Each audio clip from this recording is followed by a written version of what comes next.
Karen, good to see you again. Awesome to see you, always. Now, the last time I saw you, it was really a shocker. I pulled in on my Harley Davidson looking like an American badass. You were a badass. And I saw you from like 30 feet. I'm thinking, there's no way she's going to recognize me. And you looked over and you said, meltdown. I ran across the street into the parking lot. Right. Yeah. You were with all your big, tough guys with all their leathers and their fringe and their hogs. That's right. Yeah, that was during the summertime out there in South Line. You get around the town a little bit, don't you? I do. I spend a lot of time out in that area because we've got horses. So, that's kind of horse country out there. A lot of great barns and stuff. So, but I love downtown South Line. I kind of fell in love with it. Great little hometown feel. Salem is darling. I've been exploring that area for a while now.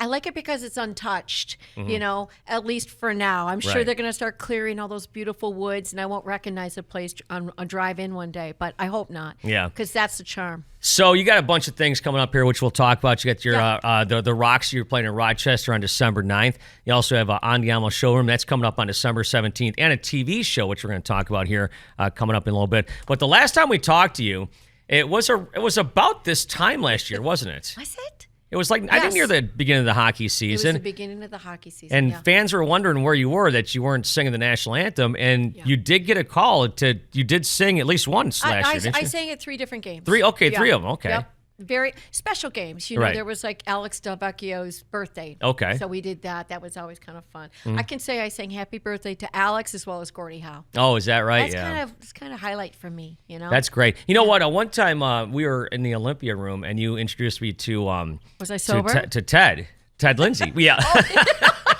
I didn't want to say it. I never drank down there. Just for the record, I never. No, but Ted, I had met him a couple times, and he was so nice. And then he was leaving, and he came back and said goodbye to you. He started walking out, and he turned around and came back and said goodbye to me. And it's which was not necessary at all. He's what you call a real mensch. He was always not very tall, but man was he was mighty. Yeah.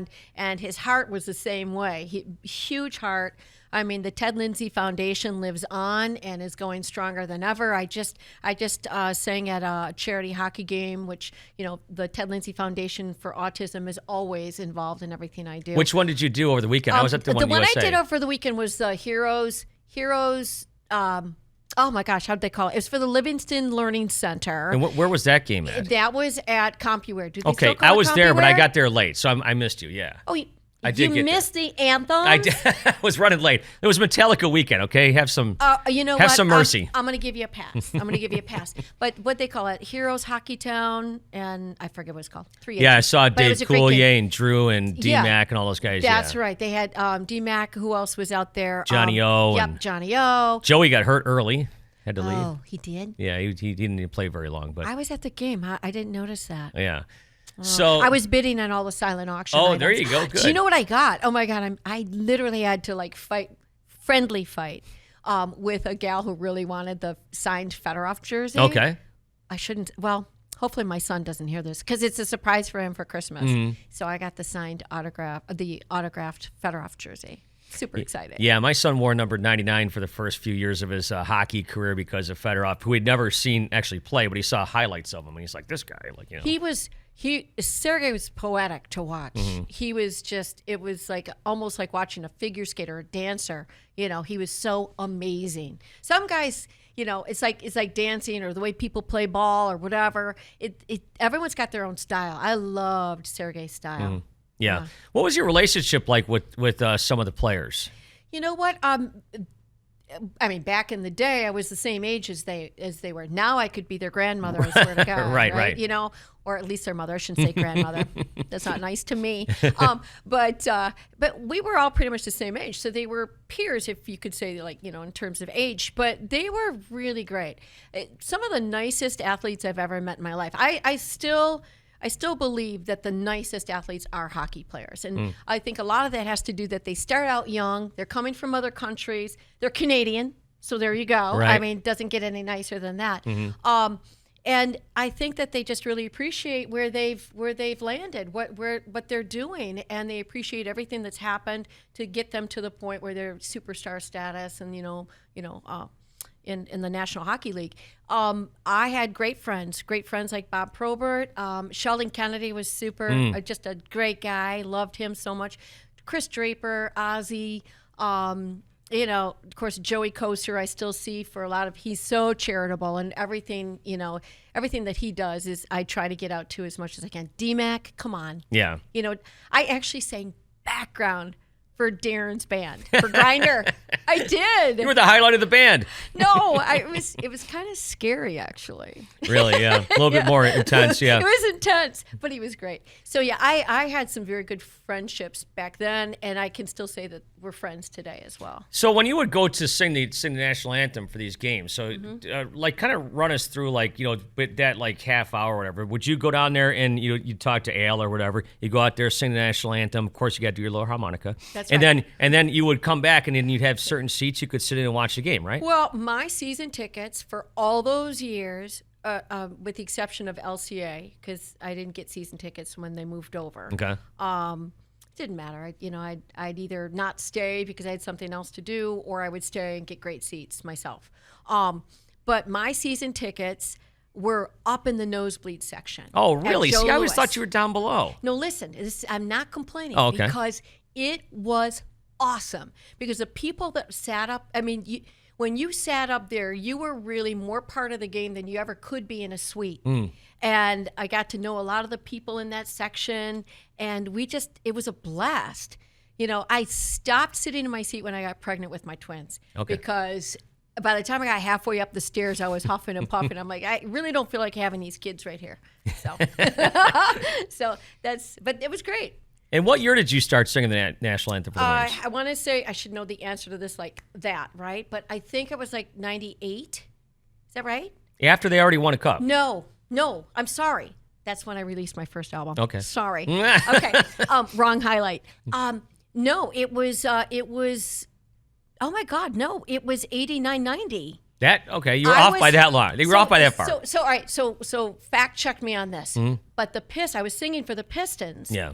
During their 2 years that they went, so the bad boy era. Wasn't that 89 and 90? Yeah, end of the 80s, yeah. Okay. So, the start of that was I would go down and I sang for the Red Wings a couple of games. I got invited to do that. And then Atanas Illich came to me and said, you know what, we talked about it, and my family and I would like to have you be our exclusive anthem singer. We'd like to create some tradition, behind what we do pregame and throughout the game, and you'd be a big part of that. Would you like to do that? I'm like, yeah. And I had no idea at the time that would go 34 years. I was going to say, that's exactly what they did. Yeah. They created a tradition. They created tradition. And you know what? They had no idea who they were even asking, because I grew up on Red Wing hockey. My dad was funny. My dad, who used to play in the minor leagues in baseball, he was a catcher. And he didn't like Detroit teams very much. He really didn't. Football, it was always Minnesota Vikings or the Pittsburgh Pirates. For baseball, it was the Cincinnati Reds during the Sparky Anderson Pittsburgh Steelers era. Or Pittsburgh Pirates. So Pittsburgh Steelers? No. For football, okay. It was the Steelers and the Vikings. Okay, Steelers. Yeah. For baseball, it was the Cincinnati Reds. Okay. Johnny Bench. You kind of remind me of Johnny Bench a little bit. I do? Yeah, it's okay. I had a crush on Johnny Bench. Yeah. So I'll have to go home and get my catcher's But glove. the one Detroit team that he was like totally loyal to and watched without fail was the Detroit Red Wings. So I grew up on hockey, and so when Atanas asked me to take on that role, he had no idea how exciting that was for me and for my family too. I was going to say, so your father got to watch you sing many national anthems, yes. I'm sure. Yes. Yeah. He's very proud. Now, I don't know if you saw this clip or not the other day, but there was the guy was singing the national anthem in Buffalo and singing the Canadian national anthem and kind of butchered it. Oh, it's an easy thing to do. Yeah. But when you were singing, though, the words were right there, right? Most of the time, weren't they? I never looked. I was going to say, it didn't look like you ever looked. I didn't look because, honestly, there's like this muscle memory thing that happens. I don't know if you feel that way, like when you're playing hockey and, a certain way you shoot or a certain way. For me, the muscle memory would take effect. So if I looked up at the lyrics in any way, it would sort of mess up what was happening for me just naturally and organically. I couldn't do it. There were times where I'd go out there and I would sing the line. I'd be still singing. The sound is coming out of my mouth, but I'm thinking, did I just sing the wrong lyric on that? So like I'm singing, nobody else knows what's going on in my head, and I would just get through it and go like, did I sing the wrong thing? And people like, no, you were right. I'm like, oh, okay. Yeah, But sometimes when you're in the moment like that, I've done this on stage before. You get off Yeah. stage, you don't even know what you just said because you're kind of I the know. adrenaline takes over, and It's the you're adrenaline supposed to plug and this and plug nerves. this, and then you're not even sure if you did. Oh, God. Yeah, you've got a hard job. I mean, you Well, got to spin plates all the time. Sometimes, yeah. I had one job for 90 seconds. I had it down to 90 seconds. A lot of people take a lot longer to do that. I don't know if you saw Flava Flav I did not. for one of the NBA games recently. I'm afraid to ask. Go ahead. You know what? I want to compliment him though. I do. So yes, it took forever. This is obviously not his theme, really, right? But I give him a lot of credit because I've seen some singers go out there like signed national artists, major artists go out there and just really botch it, like you say. Right. They try too hard. They try to do too much. But he went out there and he sang it from top to bottom. It did take a little while, but he hit all the big notes. It was a little odd because, like I say, he's not really like that kind of a singer. But I give him credit because he did a lot better than a lot of actual singers that I've heard. Yeah, sometimes people try to craft it to make it their own, and I think it should kind of stay somewhat traditional.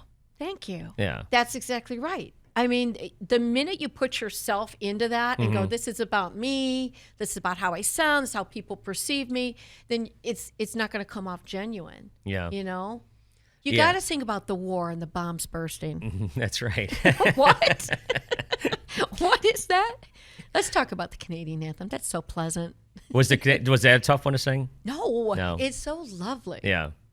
My son recently sent me a little thing from online, and it was opera singer. Oh my gosh, Jessie Norman? No, Jessie. Oh gosh, how come I can't think of her name? Can you fact check that, Sarah? Thank you. Great opera singer, great classical singer, and she was saying that honestly, the U.S. national anthem is an impossible song for any singer to do because it encompasses an octave and a fifth. So it's really for most people, Joe Public, for anybody to try to sing along, which is what you want to have people to be able to sing it, right? It's impossible. It's an impossible feat. Interesting. Okay. Yeah. Yeah, I've never attempted to sing it, nor will I ever. But I have it timed. I know timed. I've got it dialed in. That's why I use my pitch pipe, my harmonica. Yeah.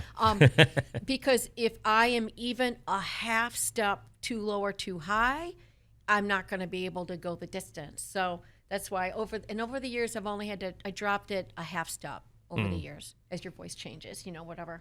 So as your career is going along and you're doing the national anthem and stuff, somewhere along the line you get hooked up with Kid Rock's band, correct? So, funny thing, Yeah. but I actually I owe it all to Alto Reed. Okay. As you know, Love Alto, yeah. right? Great guy, yeah. God rest his Yeah. soul. Amazing man. Great Red Wing fan, right? One of the best, one of the biggest. He was down at one of the Red Wing games, heard me sing the anthem. It was a playoff game, and said, "Hey, Bob Seger is looking for another background vocalist. You should come in and audition." And he made that happen. Can you imagine? Oh yeah, I'm just going to go and audition for Bob Seger. I wasn't nervous at all. Oh my God. So where did this take place? The audition? Yeah. Out in Ann Arbor where they were practicing. Okay, it was gotcha. Hill Auditorium. Okay. And so, What year was this that we're talking here? What's that? What year? That was 96. Okay, 96. So 96, you're auditioning for Bob Seger. I'm auditioning for Bob Seger. The Wings are on fire, right? And I end up getting that tour. I came off that tour. Well, Punch Andrews is Bob Seger's manager. Right. And at the time was managing Kid Rock. So then, But he hadn't really broke yet. Kid Rock? Not 96. It was a couple years later. No. So I didn't go out on tour with him, with Kid Rock, until 2004, 2005. So what happened with the Seger thing? You did. I had a great tour, and then they ended up getting somebody named Barb Payton, who's awesome. She's a great friend of mine, great singer. I don't really know why I didn't get the call back. What was it like touring with Bob Seger? Unbelievable. I mean, they used to be like, Newman, cannot believe this is your first major tour. We're on planes, we're getting picked up by limousines. All those things that you picture being a rock star were really happening. I mean, we the markets that we went to, we'd be on one day and then off the next. So I got to go around and check out the city. That's how I fell in love with Boston and some of these other cities, San Francisco. Huge venues, stadiums and arenas. And I mean, to be walking up the steps after, and there's Bob Seger in the silhouette of things, right? And I'm like, I'm going on the same stage as Bob Seger and all of his amazing musicians who've been doing this for years. It was pretty incredible. How many shows do you think you played with Bob? I was out with him for 6 months. His was a nice, tidy tour, so it was 6 months. We must have done, I think, about 60 markets. Okay. Yeah, and they say that in that situation, you play for free, but they pay you for the travel. I've never heard. Oh, you never heard that? No, I love that. Say it again. You play for free. Play for and free. they pay you for your travel. God, that's so true. Yeah. Oh my God, I loved it. A lot of traveling. So then, so in this, boy, the mid '90s were really, that was a crazy era for you, wasn't it? Yeah, it was crazy. And so then you get off the Bob Seger thing, and in the meantime, were you still singing the national anthem, or did you? I had to take a leave of absence from the Wings to go on tour with Bob, but then got back in time for the finals. Okay. Oh, that's awesome. Great. Yeah. It was really great. So obviously Punch was managing Bob Seger. Is that how you got hooked up with Kid Rock? It is. So Laura Creamer, who was also singing, is still part of the Silver Bullet Band. So she and I were called to be background singers for Kid Rock and go out on tour. Very different tour. Yeah, I was going to say. So let's back up a little bit. So Kid Rock breaks in 1999, pretty much. Okay. So you're talking 2004 now. So now he is really peak success right now. On fire. Yeah. Filling stadiums and arenas the same way I saw happen with Seger. So same kind of crowds. And how many shows did you play with Rock? I was on tour with him for 9 months. I don't know, a lot, because we did a lot of repeats, because we do like the sheds then in the summer and everything. So we repeat markets. There was a lot. That was a thick tour book. Yeah. And it was a bus tour. So I got to live on a bus. With the Twisted Brown Trucker boys and girls. One girl. Yeah, Stephanie. But you know what? That was just as much fun and created just as many great memories. Working for Bob Ritchie, Kid Rock, was really excellent. He's a great boss. Great boss. I'll never forget my time with them. And people from the outside may look at Rock, he's a rock star and does his shows and stuff like that. Yes. He is a perfectionist, and he practices and he works at his craft, and he tries to perfect it. Yeah, you know that. Yeah. Right? You know him very well. Yeah, he doesn't just show up on stage. No, right down to the final detail. Yeah. Everything because he's more of a showman too, right? So, I mean, he's a great artist, but his performance, his showmanship, it matters to him. So every last detail was thought out very, very carefully. No, that was a great time. I loved being on stage with him. Yeah. It was liberating. I'm kind of a rocker on the inside anyway. People don't know that, but I really am. I mean, I'm thrilled that my daughter's a metalhead, and she's exposed me to a lot of great groups who I love now. And then I've got her twin brother, who's more eclectic and very, very tasty with his music choices. He introduced me to the music of Stromae. I don't know if you know that artist. He's from Belgium. No. Just, first of all, drop dead gorgeous, like unbelievable. It's a girl? It's a guy. Okay. Stromae, and he's beautiful. And but his music is so cool. You guys should look him up. Okay. On the Tiny Desk concerts. Have you ever seen those online? Oh my gosh, No. You have to check that out. Okay. They're called the Tiny Desk concerts. I sat at a tiny desk growing up. So I'm a tiny person. It's because you're tiny. I sat right next to you. Yeah. We would have been cute together in elementary school. That's right. See, look at man. That would have been something. I'll tell you, you missed your you go to chance. school? I missed my chance. So, Where'd you go to school? I grew up in Western New York. Oh, that's right. So out in the boonies. But with Kid Rock and you're talking about 04 and stuff. By the way, were you singing with Herschel? No. Okay, it was after. It was before. Yeah, so Herschel came after. Herschel came I after. gotcha. Yeah. Oh, he's a great singer. Yeah, for those that don't know, Herschel's like a singing coach, a voice guy, and just a super great guy. Unbelievable. He's got great energy on stage. Yeah. Yeah, I really like him. Yeah, so Asking Alexandria, Snoop. that's one of your daughter's bands that you really like. Yes. You know what? And I think they still hold that spot for me for being my favorite. That, and I love Amy Lee. Oh, yeah. I think what Amy Lee does is just perfection. Yeah. I do. I think she mixes like her classical training with just this, like, I love her dark inner just raw kind of soul that she does. Did you talk to me about Brent Smith once from Shinedown? No. Oh, okay. I thought you dropped his name. No, but he's another one that a lot of the singers bring up all the time. No, because he's so talented, right? Yeah, he sang a cappella, and I'm at Erdogan's office before they got signed. What? Yeah, it's a crazy story. You've got to be kidding. Yeah, that's how they got signed. He sang just singing. Well, that's how they used to do it, you know. Yeah. Well, this wasn't even that long back ago. in the old days. Yeah, so you guys you go to a lot of concerts with your kids? I do, yeah. Well, my son won't let me go with him because he likes going to concerts alone, and it would look just kind of bad to have his mom joining. But my daughter loves taking me because she knows, first of all, I love the music that she loves. I sit up in the upper level with all the other parents. They're all sitting there like this, and I'm just like, yeah. So it's so funny. You know, that reminds me of a story that Kid Rock told me one time. We were sitting around drinking and doing whatever, and he said that he went to a movie theater with his son and his buddy, and his son and his friend didn't want to sit next to him, and at the time he was pretty successful, and he was Kid Rock, you know. And he goes, I know I'm his dad and all, but I'm cooler than anybody in this theater.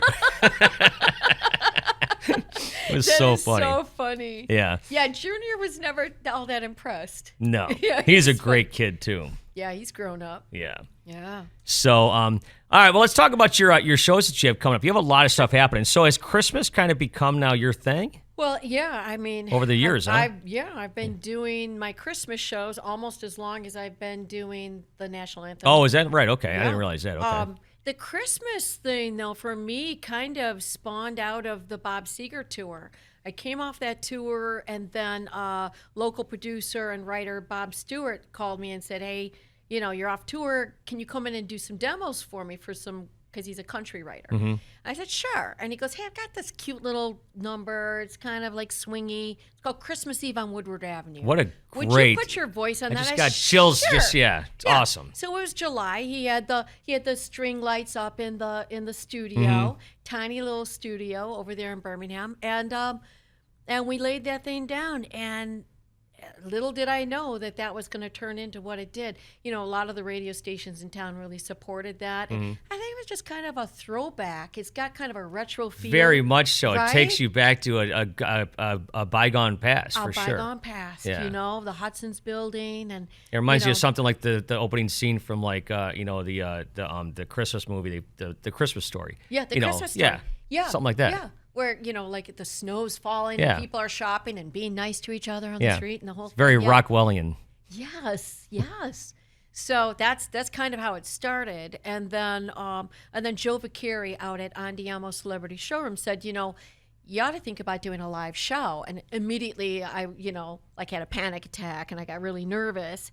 And then it just kind of said, okay, I'm going to do this. And so it's evolved really wonderfully over the years. I'm super happy with where it's ended up. Michael King, unbelievable artist. He used to be in a group. I don't know if you remember these guys. They were called The Press. Liz Laren and Michael King. And they were signed to a major recording deal. And then they had to change their name because, of course, The Press had that name. So they had to change it to Rebels Heal. But I have the great joy of working with Michael. He's writer, producer, music director, partner on stage. Like he's great. And so he's really kind of running the show for the Christmas, both the live as well as the TV special. I'll talk about TV special here in a second. So for December 17th with Frankie Shinta, I've got to give a plug out for him. Oh, yeah. That's just like a one show. That's one show. Okay, so gotcha. I've got 2 live shows. One is at the Roxy in Rochester. Super excited to be going back there because Rochester's my hometown. Right. So, hey, all you Falcons. Yeah. Sorry, Adams. But I was a Rochester Falcon. And so I'm coming home for the holidays there on December 9th. at the Roxy, and then December 17th out at the showroom, Andiamo Celebrity Showroom in Warren, and Frankie Shinta, who is such a dear man. He's such a sweetheart and so talented. He just finished a show out there, and that's where we kind of were kibitzing, and we said, you know what, why don't you come up and do a couple songs? So he's going to join me on stage on the 17th of December out there.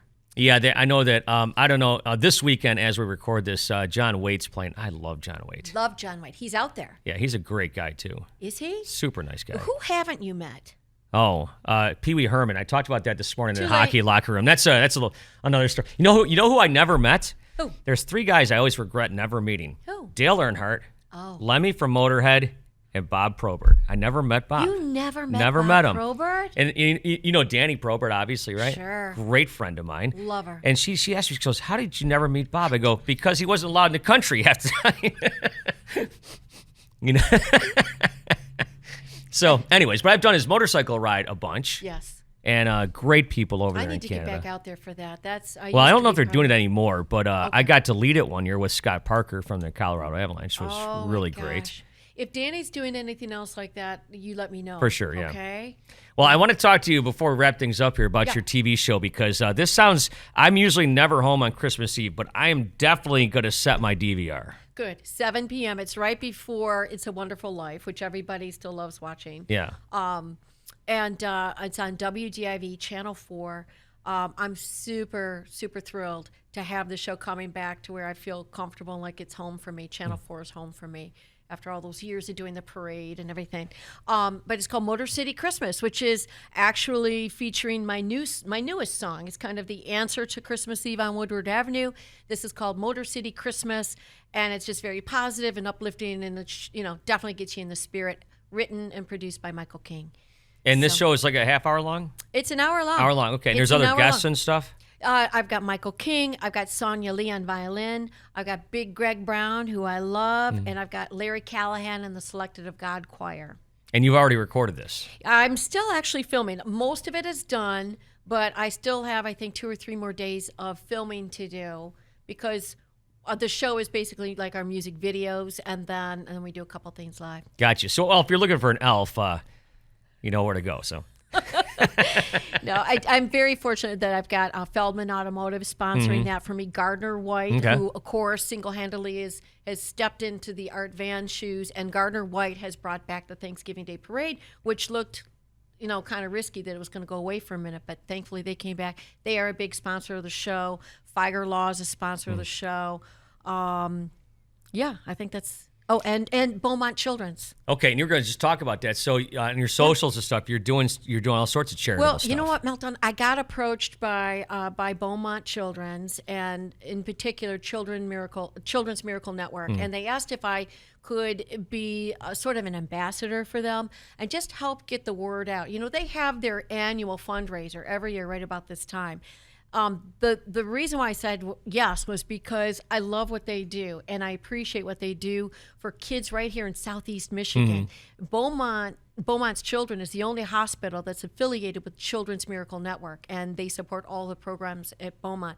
Everything from music therapy to art therapy, pet therapy, speech therapy, as well as other medical treatments and mental health programs for the family and for the patients. They help our kids and our families right here in Southeast Michigan, which is really nice. I know right now everybody's mind is on what's going on in the world. It's hectic. It's chaotic. It feels like hell's a-coming, right? But this is the time of year where we start thinking about what's going on at home, within our own homes, and this is right here in Southeast Michigan. You can donate. You can support that way. Monthly, one time. I've got all the information on my social media platforms, Instagram and Facebook. I don't do TikTok or any. Twitter's now what? X? Yeah, I don't do that. Yeah. I don't do that. I got to keep it simple. I got you. But if you do want to get more information, you can find it at beaumont.org/miracles. And it's just incredible what they're doing. They're off to a great start for the season. But I'm just trying to help get the word out and expand their reach. My live shows will have creative opportunities for people who are attending to donate. And then I'm hoping to also get a segment in my television special where we can actually kind of encourage people who are watching to use a QR code or do whatever they have to do. Yeah, that's great. Helping people always makes you feel good, and also kids for sure, right? For sure, absolutely, no question about it. Well, thank you so much for coming down, Karen. Of course, the Roxy in Rochester, like you said, December 9th, on the Alma Showroom on December 17th, and Christmas Eve on Channel 4 WDIV with your Christmas Eve special. It's better to talk to you.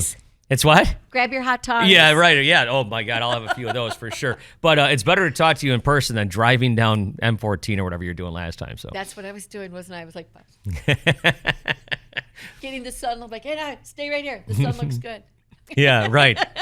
Well, thank you again so much for coming in and sharing your story. We appreciate it. I love you, Meltdown. And Merry Christmas to you. Yeah, Merry Christmas, baby.